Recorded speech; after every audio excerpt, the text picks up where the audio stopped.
Hey, it's Zave.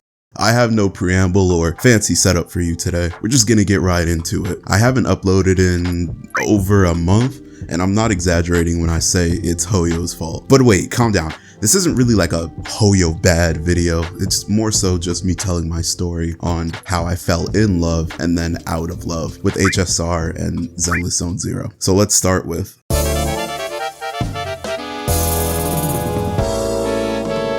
Honkai Star Rail was the new kid on the block when it came out, and it was a phenomenal game.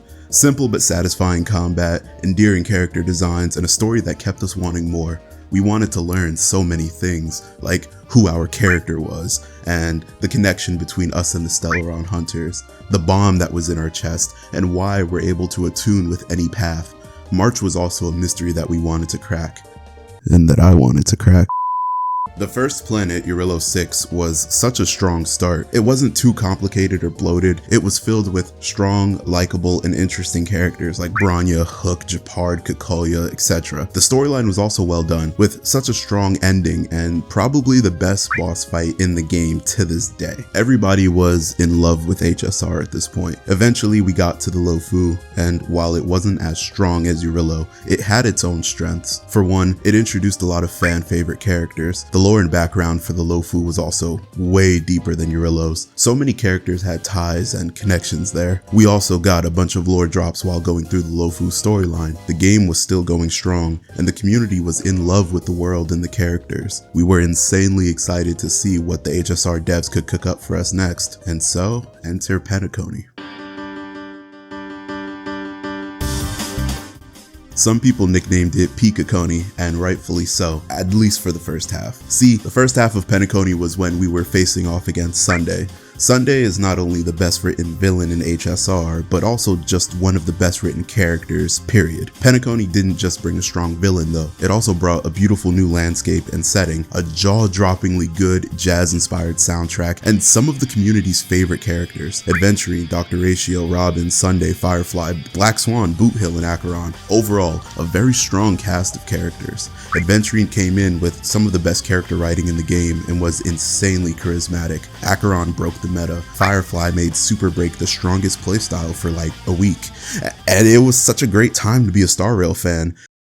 And then we beat Sunday, and everything went downhill since then. After we defeated Sunday, we got some of the worst content in HSR's history, even to this day, Rappa and her quest. I unironically have never seen or spoken to a single HSR fan that enjoyed Rappa's quest. It was bloated, boring, and offered almost nothing to the main story. Rappa herself is also a very clear filler character. Her design is genuinely one of the worst I have seen in any Hoyo game, and that's saying a lot, especially lately. Her writing was just as bad. She had an interesting premise, being borderline delusional as a way to cope with her traumatic past, but they didn't land the mark. She's just a bit too silly, and throwing a super sad backstory on top of her doesn't really give her any additional depth. There are better ways to go about the trope of a character who uses their goofy personality to mask their traumatic past, but this isn't it. We also got Foog, who is the real Tingyun, I guess. I'm still a little confused on what's even going on with her. Her entire quest takes place in like 3 rooms total, and it's all about her accepting the remnants of destruction that were left inside her by Fentilia, I think. I don't know, it felt inconsequential. Then we went back to the Lofu for Fei Xiao and Yun Li. I have beef with both of these characters, but first, returning to the Lofu itself so soon kind of felt like a waste, and also felt like they were just trying to fill more time before the start of 3.0, and that's supported by the fact that they drip marketed the Annihilation Gang on stream along with other playable characters, and then forgot about them. Very odd. But let's talk about the characters. Yun Li and Fei Xiao. I like Yun Li overall because I like big swords, but why does she have no shoes on? I know the reason why. It's for those type of fans. But just because I know why they make these designs doesn't mean I won't call it out when I see it. It's still weird. Other than that though, Yun Li is one of my favorite characters, design and gameplay wise. All it takes is a big sword to win me over, to be honest. Fei Xiao sucks though. Writing wise, she's pretty unremarkable. Just the average, super strong, super reliable, perfect character with little to no flaws. Her design also sucks. The outfit itself is really cool, although it would look cooler with pants, but overall it's a sick outfit. But how she actually looks fucking sucks. Now, walk with me for a second. She's a military general who is skilled in multiple martial weapons of war, including a pair of dual gun blades and a great axe. She is extremely active, always dashing around town, helping people out while on her way to take care of her duties. They even dropped an animated short that shows that she works out regularly and eats a fuck ton of protein every day. So all of this culminates in an extremely skinny, pale anime girl. It's so goddamn lame. Look, I get it. It's anime, it's fiction. Scrawny characters wielding giant weapons is the norm. That's kind of just what we're used to. But would it kill someone to every now and then just drop a character who actually looks like they wield the weapon that they hold, right? Or a character who actually looks like a product of their lore? I don't think that's a lot to ask. But yeah, everything after Sunday was a miss. But I was still playing daily at this point. I was super excited for 3.0. And then 3.0 came out.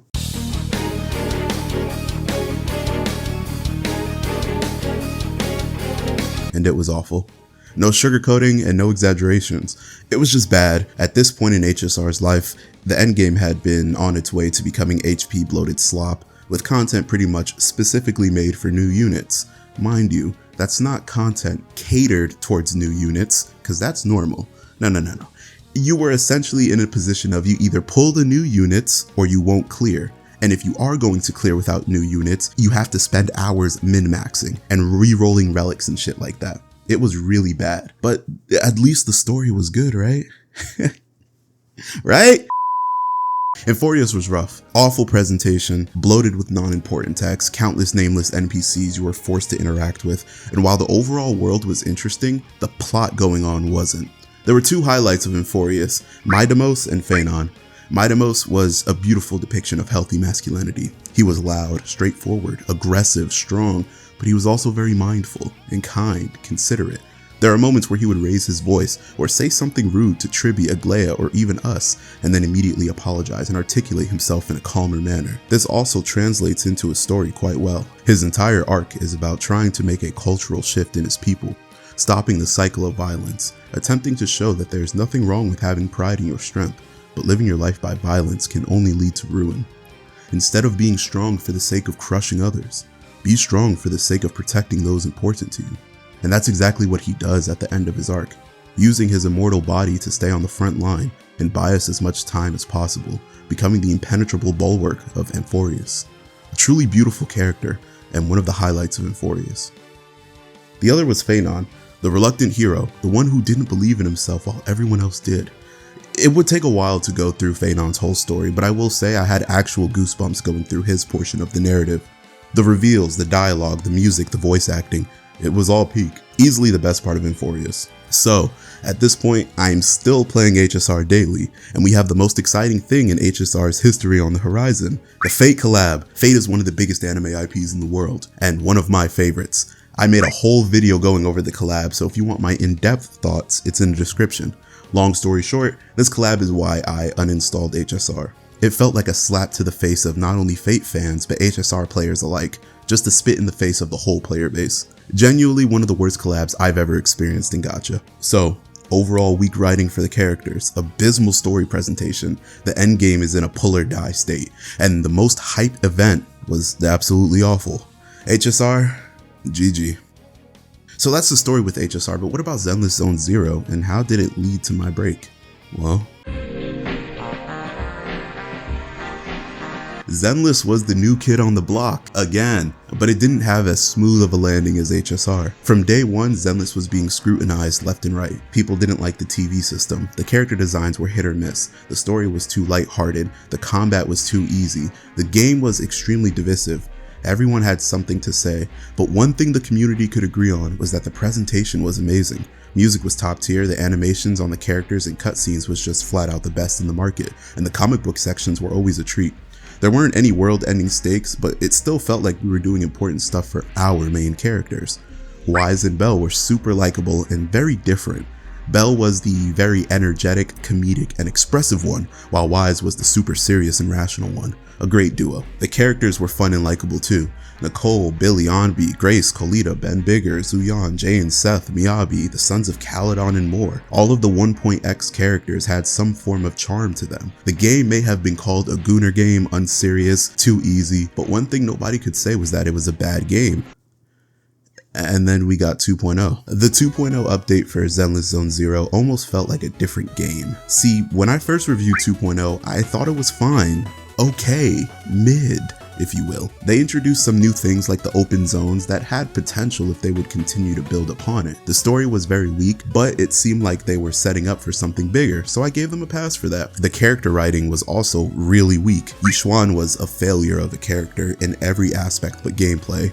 Jufufu was a bit more likable, but wasn't really important to the narrative, so it'd be hard to say that she could sway my opinion of the update by herself. And Pan Yin Wu, I think that's how you say his name, was sidelined despite having the coolest design of all the temple characters. Being like a panda who's also a chef, and his hat looks like a Shaolin monk hat, but it's also a wok that he cooks with in his animations. Like, there's no way that's not a S-rank character. That's crazy to me. But despite all of that, I was still playing daily at this point. So what led to me uninstalling the game?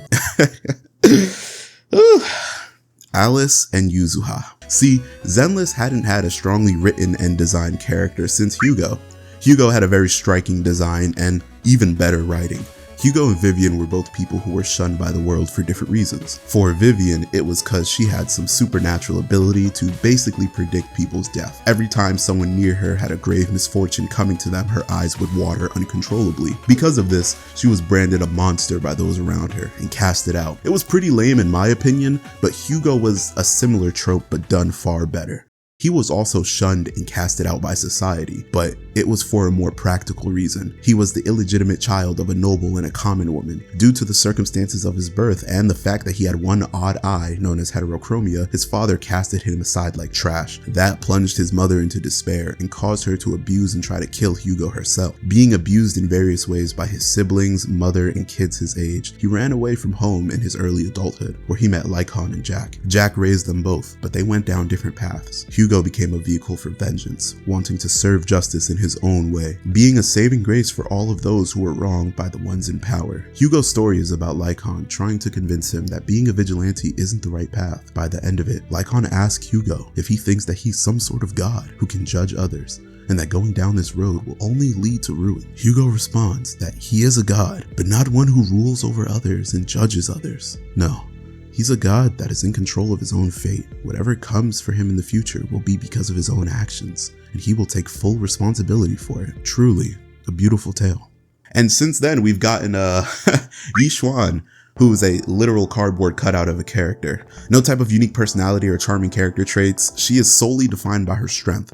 Jufufu, who is just comedic relief, and even then it's really hit or miss. And the main culprits, Alice and Yuzuha, two schoolgirls who are annoying. Yeah, that's their main character trait, but in different ways. See, Alice is the super prim and proper high school girl from a noble family who gets nervous and flustered really easily. It's supposed to be cute and has one of the most annoying voices I've ever heard in my life. This isn't any hate to the VA either. It's more so criticism for the voice director who made the VA do this pitch. It's unironically ear grating. I had to go into my settings and turn down the game's volume because her voice was giving me a ear splitting pain. It was so bad I had a migraine. Yuzuha's voice is fine, but she's just like another anime schoolgirl. Her personality trait is being the bratty prank playing type. These two characters suck.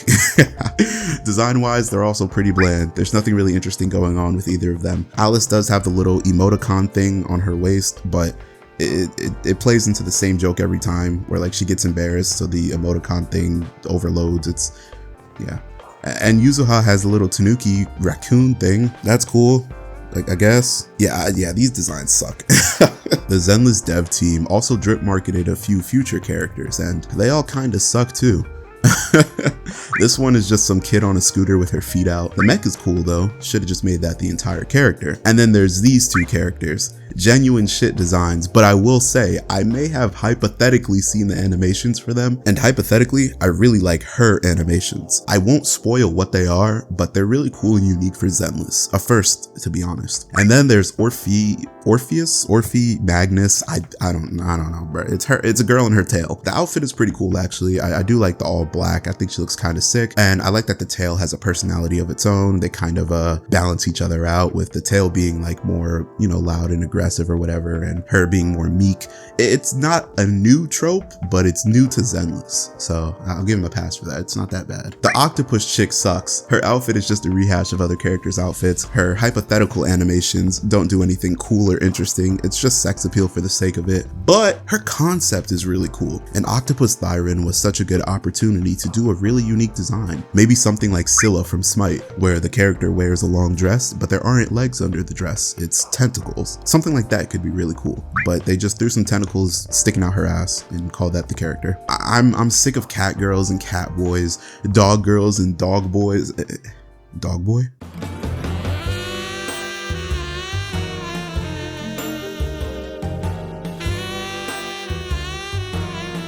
Alright, so we can make an exception. Minato is such a refreshing design. We don't get beefy muscular men in these games pretty much ever. Like, sure, we get the shredded toned guys like Maide from HSR, and men who are clearly supposed to be beefy but aren't due to the fact that they use the same character model as every other man, like Gallagher. But a true, visually clear, beefy muscle man? Never. As a beefy guy who lifts myself, I speak on behalf of all of us. Please make more. I'm glad I lost my 50-50 so I can... Wait. I'm sorry, is he an A rank? Did they make the most interesting character design and the coolest character in the game in A rank? Meaning the chances are I'm gonna have to get him to M6 just to use him effectively in endgame. It's fucking great. And so I uninstalled the game. It may seem dramatic to uninstall the game just because a character that I wanted ended up not being S rank, but it was more so the straw that broke the camel's back. Reminder, I haven't enjoyed the Zenless story or a single banner character in months at this point, and the one I was finally excited for ended up being an A rank, meaning he's gonna get overshadowed pretty quickly. The only hope is that he ends up being a godlike support like Nicole, or maybe a niche but very effective character like Seth, but there's a slim chance of that. So I uninstalled HSR and Zenless, and as someone whose main hobby is playing those games and making content for them, I suddenly had a lot of free time. So I downloaded Warframe, and I've been having an insane amount of fun. Now, I won't sit here and preach for you to go play Warframe because it's not for everybody, but I will say if you're like me and you primarily play gacha games, I advise you to take a break from them every now and then and go play a non-gacha game. Claire Obscure Expedition 33 is one of the best RPGs ever made. Pow World just had a fun Terraria collab. Monster Hunter Wilds is coming out with new content every few weeks with a Final Fantasy collab on the horizon. Baldur's Gate 3's community comes up with new and amazing mods every single day. There's so much great stuff to play out there. If you're dissatisfied with the space, take a break. We'll be here when you return. Thanks for watching, and drop a sub and like to help me out. Have yourself a damn good one.